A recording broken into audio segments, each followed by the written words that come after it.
Hi everybody. So today's topic will be delegating appropriately to win your team over. And why do you do that? Because if you are going to achieve a big dream, big accomplishment, that you cannot do alone. So we need a team of like-minded people and team of uh, people who actually bring in a lot of synergy to our projects. So that is what a team is. And how do we win over the team? Is by empowering them. Right? So hi guys, this is Sangeeta and I'm a leadership growth mentor. I help working professional to get unstuck and resume their growth activity, right? Each of us sometime or other face this kind of problem where they get into a stuck mode so that they don't find any way out for themselves. So one of that is finding a lot of resistance, lot of friction at workplace, um, and that deters them uh, from doing something great. What I tell is my kind of formula is if you are focusing on the vision, the ultimate vision that you will be having, then the little frictions will not take place, or you will be kind of ignore all that because you will be looking at the perspective of achieving a bigger vision in which not only you but your teammates also are going to be appreciated and they also will be accomplishing and the world will be a better, sorry about that, a better place to live. Don't you think so? So so I think team building is very important, and as a leader, as a person, um, either in leadership positions or a person with lot of ownership, both of them have this leadership quality. So the leader is a person who owns the responsibility and he thinks end to end. It is not about, say, taking up something and then forgetting about it or getting fickle to another subject, something like that. It is not leadership. So that is what a great responsibility lies with a person who takes the responsibility of doing something end to end. That is what I call as a leader. And so I agree that there are a lot of people at workplace who don't think this way. They their philosophy is different, but no, there is no comparison between you and those kind of person who don't take ownership. There is completely no comparison between these two. You will have your growth path and you will reach somewhere with your own satisfaction, right? And people will know you for what you are, and which is not true for the other kind of person who doesn't take ownership. First of all, he will not have any sense of accomplishment, and you might be seeing a lot of people who are frustrated in life, frustrated and don't see the meaning of their existence. Who do you think those people are? So let us not talk about that. let us understand how we can best empower our team so that they do more, they become more, they accomplish more. The first thing is, if you are a leader, if you are a manager, if you are the boss, then lose your reins. That means you don't have to be a control freak. You have to just let go of control. You have to allow people their ways.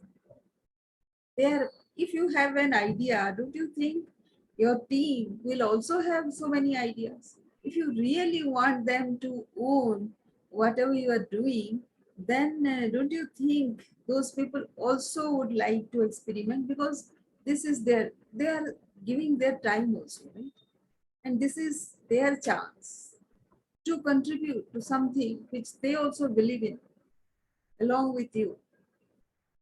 So if you allow them the scope to contribute here without being very rigid about how the work needs to be done, the process of the work, you will be actually getting lot of opportunities, lot of options as to how to get that work done in different ways. So whatever you are proposing is just one way, and whoever is contributing towards that in the process, in qualities, in the deliverables, in whatever way they are suggesting something, those are just additional ways to do the work, to get the work done.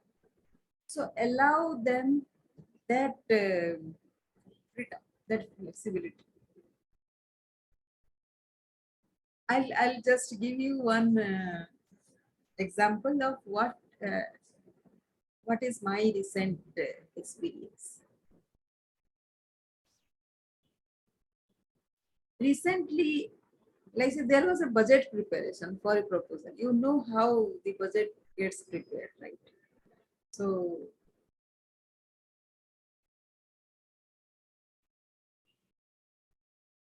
my ways of preparing a budget is in terms of man days. There are ways when you can do this unit amount, unit numbers, how much the unit cost, and how many units will be required, and the total cost. So that is a simple calculation.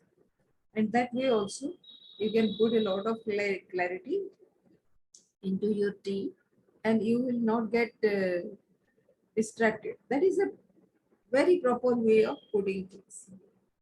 There are other ways of budgeting also in terms of mandates. So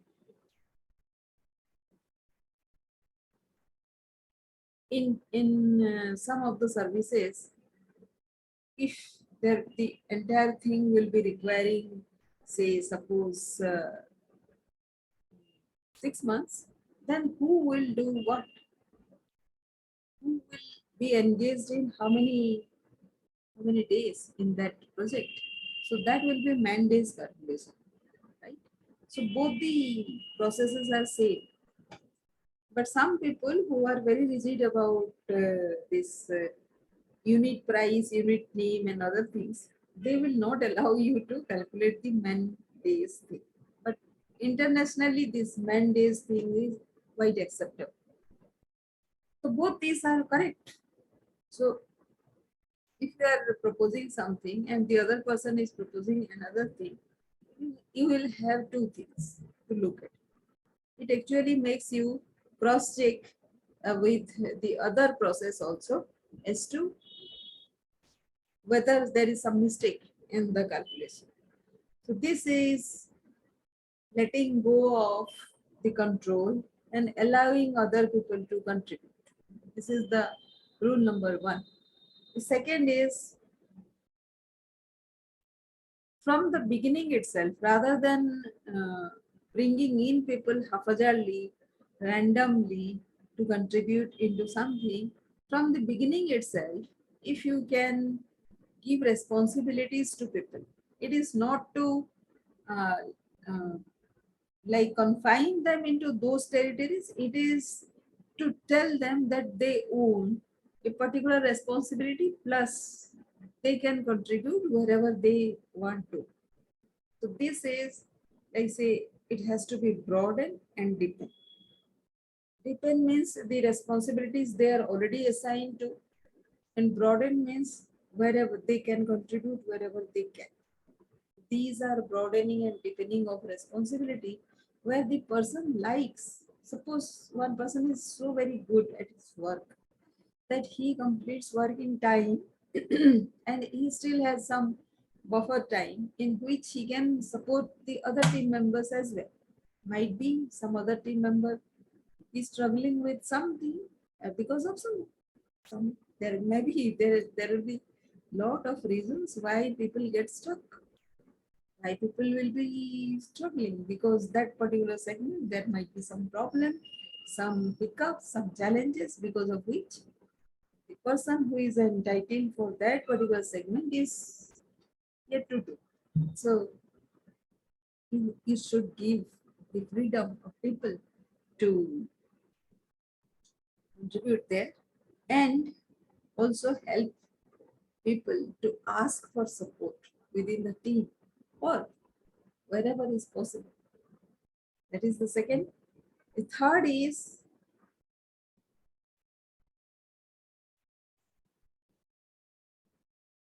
demonstrate trust. When somebody is improvising, there will be, see, whenever you are doing something new, there will be risk. When there is risk, you will need people to improvise so that they can achieve that kind of result. So starting from the improvisation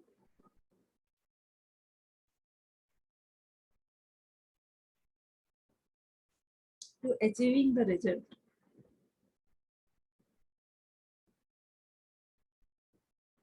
Not being clueless, right? People people have this ownership. They will not be clueless. The team leader won't be like scratching his head, her head, how to do things, because there are so many resources who will be just a minute.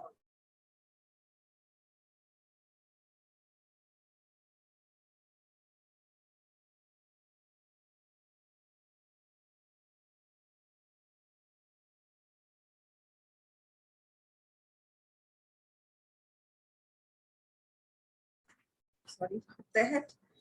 So people are there to support you because you have trusted them, and people know that if they improvise and in the process if there is some mistake and some failure, some hiccups, some challenges, they will not be judged on that. So you are welcoming to innovate.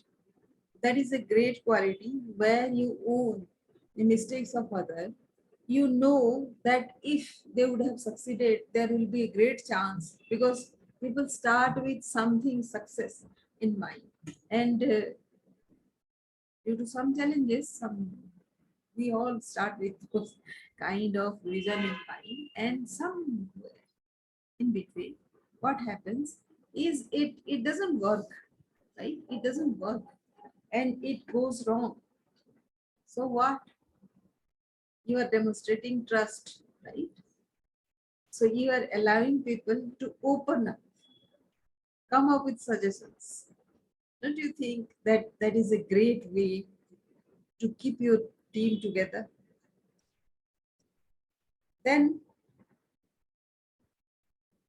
if you want to reward them with, recognize them with some incentive, some allowance, some increment, nothing like it. Everybody loves it.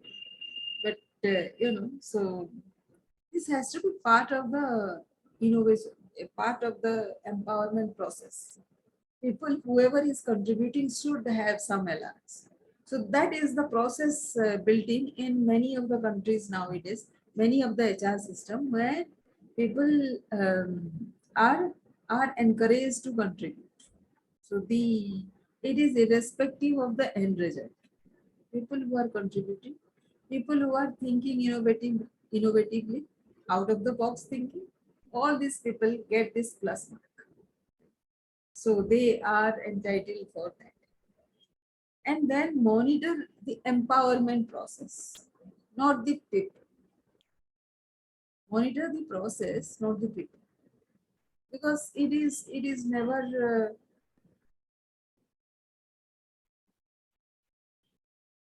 the everybody wants to do something great, right? And nobody intentionally will sabotage the project. So the if people are not intentionally sabotaging the process, that means something external has happened, which is why the end result is suffered. Is that the fault of the person who is involved? The entire team is involved. Some way or other, the entire team is responsible. So how you can kind of monitor people? It has to be the process. So in the process, you have to find out indicators as to what after what. So every process, if the indicators are outlined, then there is no need to point the finger at somebody. You will just evaluate the end process, and if it hasn't been achieved, then you have to find out where the process has gone wrong. So this is about monitoring the systems and processes, not person. The value systems that might have gone wrong. Then the feedback from external sources. People might be giving some feedback which requires alteration of our styles, execution style, and it has to be shared. It might be coming to one person, to you as a leader, and other people also entitled to know that, because it is, after all, a team effort. And when some decision is taken as a result of some feedback, some process failure, some result which has been achieved, so there has to be some collaboration in the decision making. What to do next, how to proceed further, how to design the next thing, how to initiate something new. All these have to be collaborative approach. The other person needs to feel that he is included in the process and be accountable, be accountable to everything, everything you do to your team, right?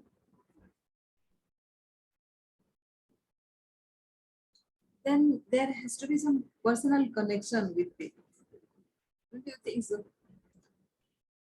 Every person is not the same. Every person comes from a different background. Their entire makeup is very different. As a leader, you should know what the person is saying, how the person expresses. You have to have that connection. If you know how the person behaves under certain circumstances, then only you can become accommodative, right? Then you can give the scope, the chance for that person. And this is how you create influence. So whenever there is a reason to take a decision, a tough decision,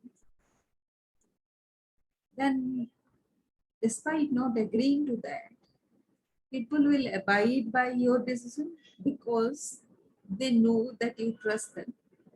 And this might be an extraordinary situation wherein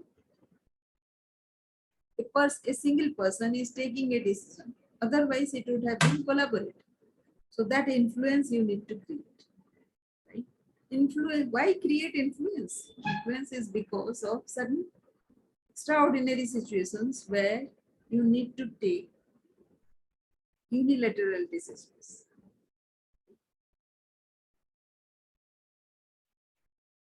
And in the process, you should know that all your team members are not equal in strengths and they don't have common weaknesses. They would have some kind of strengths in them and some kind of weaknesses in them. If you know that, then it will be better for you to assign the team responsibilities accordingly.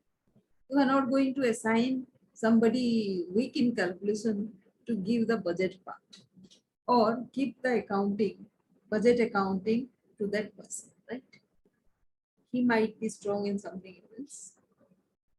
And so to assign that. Then um,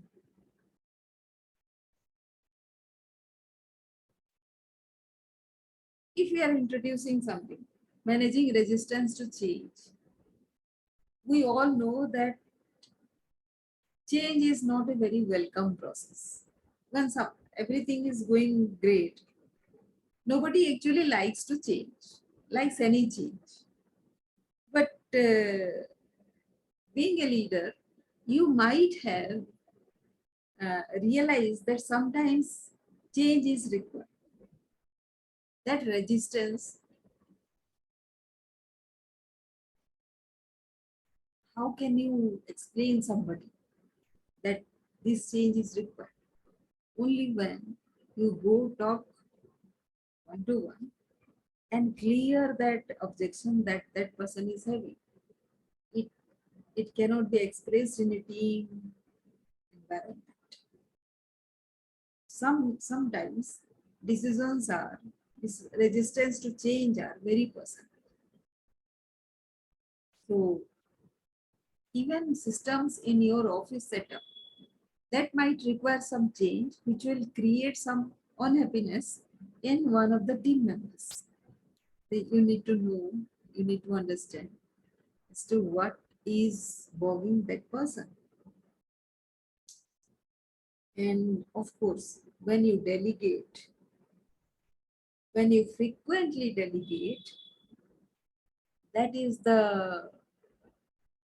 how you grow leaders. Leaders will be learning how to lead if they are given appropriate opportunity to lead.